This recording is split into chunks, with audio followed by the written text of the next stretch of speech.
A pesar de la envidia, a pesar de todos los intentos de hacernos olvidar su legado, Nietzsche nos dice que los griegos consiguieron abrirse paso a través de los siglos, siendo todavía hoy la especie, la cultura que más seduce a vivir. Pero, ¿qué quiso significar nuestro filósofo con esta nueva referencia a la seducción?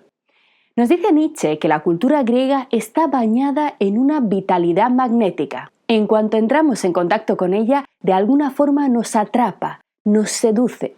La etimología del verbo seducir, de origen latino, nos aclara sus efectos. Se, hacia sí mismo, ducere, llevar. Es decir, nos conducen hacia sí mismos, nos atraen, se convierten en centros de gravedad de tal forma que no podemos escapar, que no podemos despegar, apartar la mirada de ellos, de sus mitos, de su arte, de sus leyendas y de su historia.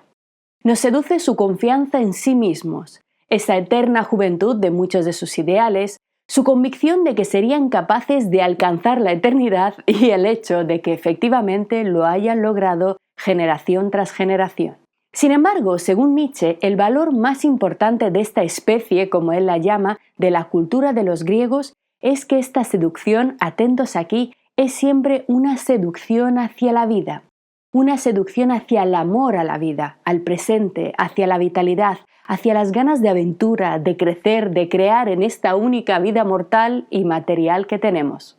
Es decir, la seducción griega es siempre una llamada a vivir, a disfrutar, a exprimir la vida en el aquí y el ahora, por contraste a otras culturas que, como bien sabemos, están parcial o completamente volcados en la importancia del más allá, de la vida tras la muerte. Para los egipcios, por ejemplo, contemporáneos de los griegos, la vida, en una parte importante, era simplemente una preparación para la muerte. Para los cristianos, el mundo terrenal solo un valle de lágrimas, que afortunadamente pronto se vería reemplazado por la vida feliz del paraíso y la contemplación de la divinidad.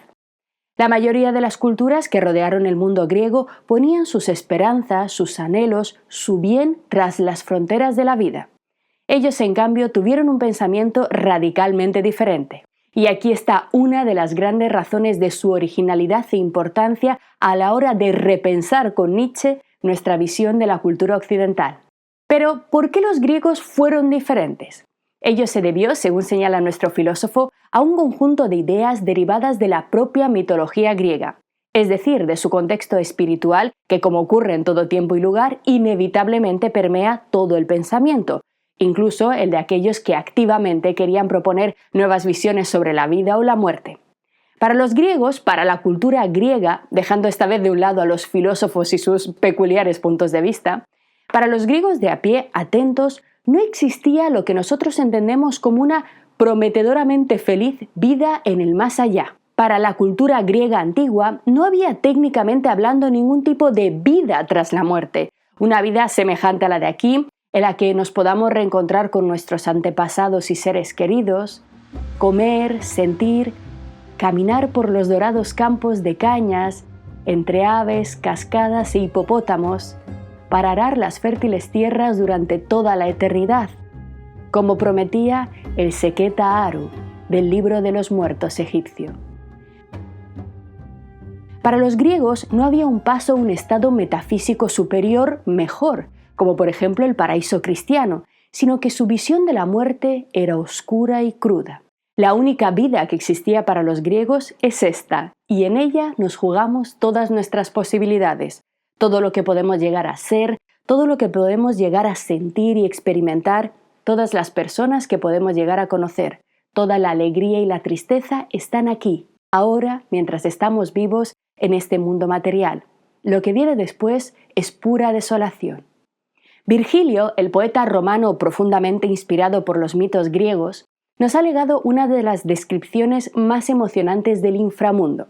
Nos describe así Virgilio en el libro cuarto de la Eneida, La entrada al inframundo. Y nos dice: había una profunda caverna, imponente por su vasta boca riscosa, protegida por un lago negro, el Averno, y las tinieblas de los bosques. Sobre ella ninguna criatura voladora podía impunemente tender el vuelo con sus alas. Tal era el hálito que de su negra boca dejaba escapar a la bóveda del cielo, la entrada del inframundo. Fijaos qué importante este punto. Para los griegos, el inframundo no estaba en otro estado metafísico, sino que era un lugar físico, estaba en la realidad, literalmente debajo de la tierra en una oscura caverna. Y continúa Virgilio. Ante la misma entrada y en las bocas primeras del Hades, el luto y las cuitas de la venganza su cubil instalaron. En la boca del Hades está el luto, el pesar y la desventura producida por la venganza. Habitan allí también los pálidos morbos, las enfermedades y la senectud triste, la triste vejez, y el miedo y el hambre mala consejera, y la pobreza torpe, figuras terribles a la vista, y la muerte y la fatiga. El sopor, además, pariente de la muerte, y los malos gozos de la mente, y en el umbral de enfrente, la guerra mortal y los tálamos de hierro de las Euménides, de las furias que perseguían a Orestes, y la discordia enfurecida, enlazando su cabello de víboras con cintas ensangrentadas. En medio extiende sus ramas y los brazos añosos un olmo tupido, ingente, donde se dice que habitan los sueños vanos, agazapados bajo sus hojas, y muchas otras visiones, además de variadas fieras. Los centauros tienen sus establos en esta puerta del infierno, y las escilas biformes, y Briareo de 100 brazos, y de Lerna el horrísono monstruo, y la quimera armada de llamas, gorgonas y arpías, y la figura de la sombra de 3 cuerpos. Menuda imagen. Extremadamente apetecible esta entrada al infierno, por supuesto. Bien, pues como continúa explicando Virgilio, tras atravesar las puertas, el fallecido descendía al Hades, propiamente dicho. Cruzaba la laguna Estigia, acompañado por el barquero Caronte, y una vez llegado a la otra orilla, bebía del río Leteo, el río del olvido, cuyas aguas, una vez ingeridas, tenían la virtud de borrar todos los recuerdos de la persona. Entonces, ¿qué es lo que hacían los muertos? Pues una vez que habían bebido, simplemente permanecían como sombras, como hálitos amnésicos que no sabían quiénes habían sido ni a quién tenían al lado. Es decir, la vida tras la muerte para los griegos era simplemente un vagar en absoluta amnesia en el olvido, atrapados además en una horrible caverna subterránea. Por tanto, de ello resulta absolutamente evidente que para los griegos la existencia después de la muerte no era propiamente dicho una vida, y de ahí la importancia radical que estos le concedieron a esta vida, a esta estancia en la tierra física y carnal como único lugar en el que podemos realizarnos, como único lugar en el que podemos proyectar nuestras esperanzas. No hay más allá, no hay segunda oportunidad para los griegos, no hay reunión con nuestros familiares ni una eternidad tocando el arpa. Para los griegos la muerte solo era una oscura nada, y precisamente esto fue lo que encendió la llama del vitalismo heleno. El peso de su cultura está centrado por ello completamente en el hoy, en todo lo que el individuo puede hacer ahora.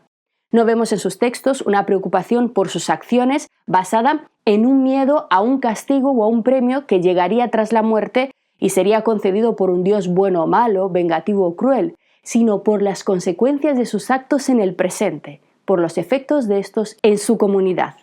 En la Odisea de Homero, el segundo texto mitológico más importante para la cultura griega, hay un bellísimo fragmento en el que Ulises, el rey de Ítaca, lo recordáis bien, se ve obligado a descender al Hades, al inframundo, en uno de sus intentos por volver a casa. Concretamente, después de haber pasado casi un año con la hechicera Circe, que casi le hace olvidar todo. Enamorada de Ulises, Circe finalmente decide ayudarlo a regresar a su casa y le señala que la única forma de hacerlo es conociendo los deseos de los dioses, es decir, intentando averiguar por qué demonios los dioses estaban tan enfadados con él y no le dejaban volver. El problema estaba, sin embargo, en que esto no era algo extremadamente sencillo, ya que el único ser humano que podía ayudarle en esta tarea era el adivino Tiresias, quien conocía los designios de los dioses, pero que en aquellos momentos, lamentablemente, ya estaba muerto. Así que Ulises se ve obligado a bajar al país de la noche y la bruma, al país de los cimerios, como dice la Odisea.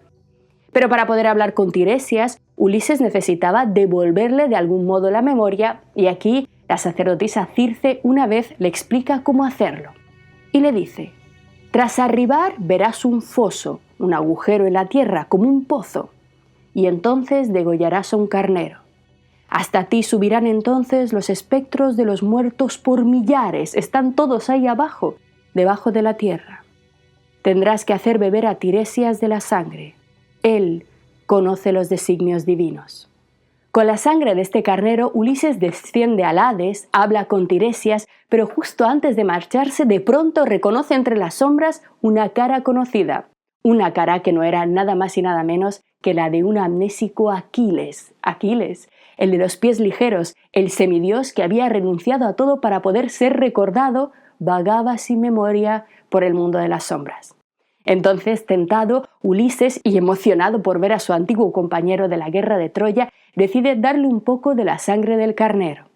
En ese momento, Aquiles recupera por unos instantes la memoria, despierta y le hace a Ulises una de las confesiones más terribles de la literatura griega.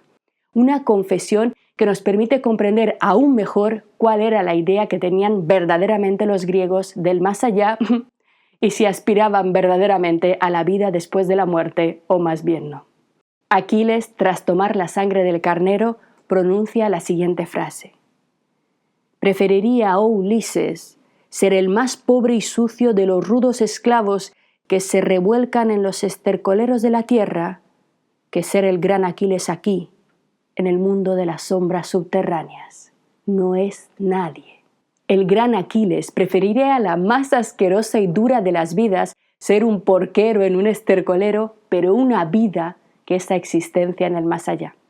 Así que una de las claves fundamentales del pensamiento griego, según Nietzsche, frente al cristianismo, que se habría de expandir por Europa tras la caída de la cultura griega, es el hecho de que los griegos pusieron el peso en el hoy, en la vida, en el instante, en el presente del individuo, mientras que los cristianos estarían obsesionados con la muerte, proyectando todo el sentido de su existencia en el más allá, lugar en el que todo el bien esperado, el bien no alcanzado en la vida terrenal, se hallaría finalmente. Para los griegos, en cambio, todo lo contrario, y este importante detalle explica mucho de los rasgos propios de su forma de pensar, de los rasgos de su cultura, de su arte o de su propia filosofía. Este característico vitalismo no solamente es fundamental para entender la filosofía griega, sino que se transformará, como veremos, en una de las claves para comprender también toda la filosofía de Nietzsche, el protagonista de nuestro curso, hacia el cual vamos avanzando poco a poco. Para entender, por tanto, al Nietzsche maduro, tenemos que entender primero a este jovencito filólogo griego admirado por el pensamiento griego. Bien, pues todo lo que acabamos de analizar a lo largo de esta sesión nos permite comprender un segundo cimiento de la filosofía nietzscheana, y es que a todo lo que hemos dicho debemos añadir que, consecuentemente, la máxima aspiración de los griegos no era la vida ultraterrena, sino, atentos aquí, la gloria consistió para ellos en lograr pervivir en el recuerdo de los demás. Es decir, su único modo de alcanzar la verdadera eternidad, de vivir más allá del momento de su muerte, era en la memoria de los que vinieran detrás, en el recuerdo de los demás. Como al propio Aquiles en la Ilíada, el recuerdo de su legado obsesionaba a los griegos. Pero este recuerdo solo se puede crear por un único camino: los hechos. Y vamos a subrayar este término, estas dos palabras, los hechos, y a escribirlo muy muy grande, ya que constituye uno de los conceptos más importantes de la filosofía de Nietzsche. Al igual que para los griegos, para nuestro filósofo, la gloria o desgracia de todo ser humano no está en otra cosa que en sus hechos, y solamente en sus hechos. Es decir, en sus acciones, en sus obras, en aquellas cosas que trae al mundo, que saca de su mente y que lleva a la realidad. Las buenas intenciones, las esperanzas, las ideas geniales, los buenos deseos que no son llevados a la realidad, que no pasan a ser actos reales, no valen para nada. Como vamos a ver a lo largo de todo este curso, para Nietzsche, las ideas puras, además abstractas, teóricas, la mera especulación contemplativa, el estar simplemente meditando sobre lo que debería ser o podría ser, no sirve para nada. Y además no dice nada del ser humano que las posee, no lo hace mejor. Los bonitos discursos, las grandes palabras, son para Nietzsche aire, absolutamente nada si no están impulsadas, sostenidas por el valor de transformar esas palabras, esos ideales, en hechos. No sirven de nada sin el valor, sin la valentía de llevar a cabo, de poner en acción esas ideas que tenemos acerca de cómo nos gustaría vivir, acerca de cómo nos gustaría que fuera verdaderamente el mundo. Nietzsche nos advierte además de algo muy importante, y es que, según nuestro filósofo, un ser humano puede tener grandísimos conocimientos teóricos, ser un gran físico, un gran médico, un gran matemático, un gran intelectual, un brillantísimo filósofo, pero si es un cobarde en el ámbito de la acción, su vida será completamente deleznable. Y yo creo que, de alguna forma, todos conocemos personas extremadamente inteligentes en diversos campos de estudio, grandes profesionales que son al mismo tiempo terriblemente desgraciados por el miedo a actuar, a tomar decisiones a veces duras, a enfrentarse a lo que les daña. El miedo y el combate, el triunfo sobre el miedo, será, como veremos poco a poco, una de las ideas clave del Zaratustra de Nietzsche. Para nuestro filósofo todo se juega en los hechos y como consecuencia de ello, ¡oh sorpresa, agarraos a la silla!, la ética será la rama de la filosofía que constituya el núcleo de la propuesta nietzscheana. ¡Qué raro! Parece que estoy loca. ¿Nietzsche, un teórico ético? Pues sí, ya lo veréis. Poco a poco nos iremos aproximando a ello, rompiendo los tópicos, para descubrir, eso sí, qué tipo de ética, qué forma de comprender los valores, la creación de los valores nos propuso Nietzsche. Pero de momento no nos adelantemos. Ahora nos toca seguir explorando, seguir conociendo este magnífico prólogo del nacimiento de la tragedia, que ya veis da para unas cuantas clases, y empezar a analizar qué es lo que provocó el final, el hundimiento de este entusiasmo, de este vitalismo griego, y descubrir quién inició, según Nietzsche, la muerte del amor heleno hacia la vida. Seguimos. Lo que acabas de ver es solo un pequeño fragmento de este curso. Si quieres disfrutarlo en su totalidad y descubrir muchos otros cursos de filosofía, historia de la ciencia e historia del arte, visita nuestra web anaminecam.com. Y recuerda, este proyecto solo es posible gracias a nuestro programa de microfinanciación. Si quieres apoyarnos, conviértete en uno de nuestros micromecenas en Patreon. Desde solo €1 al mes nos ayudarás activamente a seguir difundiendo la cultura, garantizando nuestra plena libertad intelectual y económica. Encontrarás todos los links para conocer mejor nuestra historia aquí abajo, en la descripción del vídeo. Gracias por hacerlo posible.